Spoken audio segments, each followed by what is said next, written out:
बिस्मिल्लाहिर्रहमानिर्रहीम। 9th class, how are you? अल्हम्दुलिल्लाह I am fine. बेटा हम लोगों ने यूनिट 3 स्टार्ट किया हुआ है और उसकी हम एक्सरसाइज 3.2 कंप्लीट कर चुके हैं। आज हमने 3.3 एक्सरसाइज शुरू करनी है। उससे पहले मैं आपको laws of the logarithm and their applications, ये मैं आपको थोड़ा सा समझाऊंगी। ये बहुत ही इम्पॉर्टेंट चीज़ें हैं, इसके कॉन्सेप्ट को समझना है और इनको हमने अप्लाई करना है नेक्स्ट एक्सरसाइज में। ठीक है, तो गौर से ज़रा देखें तवज्जो से। फर्स्ट लॉ हमारे पास है log of m into n in base a is equal to log of m in base a plus log of n in base a।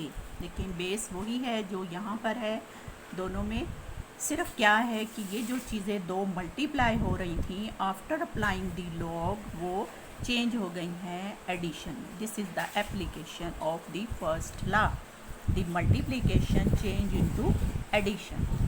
Second law, log of m divided by n in base a is equal to log of m minus log of n in base a, same basis, simply division change into subtraction. This is the application of the second law.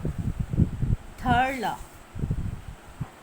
Law है log of m raised to power n in base a is equal to, देखिए power अगर बड़ी हो तो उसे खोलना बहुत मुश्किल होता है, ठीक है, या फ्रैक्शन फॉर्म में हो, जैसे 2 की पावर 7 है या 70 है, ठीक है, कितनी बड़ी पावर है, इसे खोलना मुश्किल है।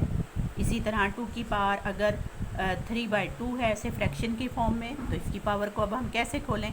तो ऐसी कॉम्प्लिकेटेड शेप्स जो हैं वो डिफ़िकल्ट हैं सॉल्व करना। तो जब हम लॉग उसका अप्लाई करते हैं तो ये जो पावर है ये बाहर आ जाती है और सिंपल उसका लॉग उसके साथ मल्टीप्लाई हो जाता है, ठीक है। To solve the higher power by applying the log, it is easy process. This is the application of the third law. Now fourth law, last law, log of n in base a is equal to log of n divided by log of a base b। देखिए अब base change हो गई है, यानी कि ये जो fourth law है ये हम यूज़ करते हैं टू चेंज दी बेस, कि अगर हम बेस चेंज करना चाहते हैं तो फिर हम ये फोर्थ लॉ यूज़ करते हैं। यानी जिस बेस में दिया हुआ है उन दोनों का लॉग ले लें नई बेस में, जो भी आप बेस लाना चाह रहे हैं। देखें लॉग में हम दो तरह की बेसिस यूज़ कर रहे हैं। एक 10 की बेस होती है जो कि हमारी बुकलेट में, टेबल में, जो आपकी बुक के एंड में लॉग टेबल है वहाँ पर दी हुई है, और एक होती है ई की बेस जो कि कैलकुलेटर की वैल्यूज़ में आती है।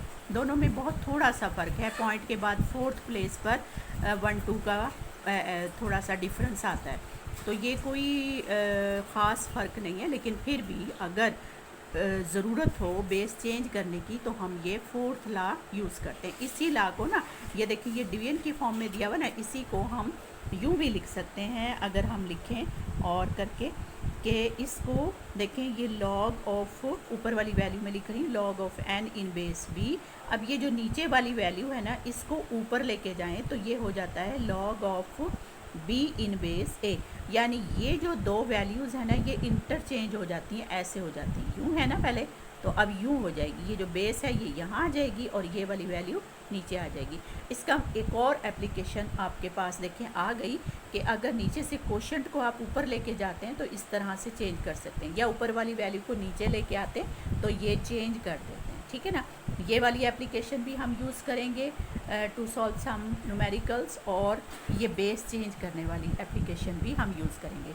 अब ये 4 लॉ जो है ना ये बहुत इंपॉर्टेंट हैं, आपने इन चारों लॉ को, ये आपकी बुक में भी दिए हुए हैं, ये देखें पेज जो है 65 9th की मैथ की बुक में, laws of the logarithm, these are the 4 laws, these are very very important. इनको आपने बहुत अच्छे तरीके से समझना है और इनकी एप्लीकेशंस को याद करना है। शॉर्ट क्वेश्चन आपके पास आता है, व्हाट आर दी लाज ऑफ दी लॉगरिथम, ये भी आ सकता है, या सिंपल वो पूछ भी सकते हैं कि फ़र्स्ट लॉ की एप्लीकेशन क्या है, सेकंड लॉ की। तो ये तरतीब से है, फर्स्ट लॉ एडिशन मल्टीप्लिकेशन का है, सेकंड लॉ डिवीजन का है, थर्ड लॉ जो है वो पावर का लॉ है, और fourth law which we use to change the base of the logarithm. Right, उम्मीद है आपको ये लाज अच्छे से समझ आ गए होंगे। अब हम नेक्स्ट वीडियो में इंशाल्लाह एक्सरसाइज 3.3 स्टार्ट करेंगे। आपने इन लाज को अच्छे से याद करके रखना, ठीक है। तो हमें याद रखिएगा। अल्लाह हाफ़िज़।